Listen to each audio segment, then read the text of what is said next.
John 24 എന്നായിരിക്കാം തന്റെ പിൻഗാമിയുടെ പേര് എന്ന് ഫ്രാൻസിസ് പാപ്പ പറഞ്ഞതായി വെളിപ്പെടുത്തി റഗുസ ബിഷപ്പ് ഗ്യൂസെപ്പെ ലാപ്ലാക്ക.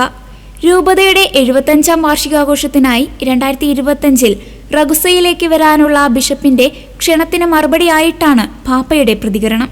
തന്റെ പിൻഗാമി പത്രോസിന്റെ സിംഹാസനത്തിലിരിക്കുമെന്നും അദ്ദേഹത്തിന്റെ പേര് ജോൺ 24 എന്നായിരിക്കാമെന്നും പാപ്പ കൂട്ടിച്ചേർത്തു. അദ്ദേഹമായിരിക്കും റഗുസയിലേക്ക് വരിക എന്ന് ഫ്രാൻസിസ് പാപ്പ അന്ന് നർമ്മബോധത്തോടെ പറഞ്ഞിരുന്നു. സെപ്റ്റംബർ 27-ന് ഒരു സ്വകാര്യ സദസ്സിനിടെയാണ് ബിഷപ്പ് ലാപ്ലാക്ക മാർപ്പാപ്പയുമായുള്ള സംഭാഷണം നടത്തിയത്.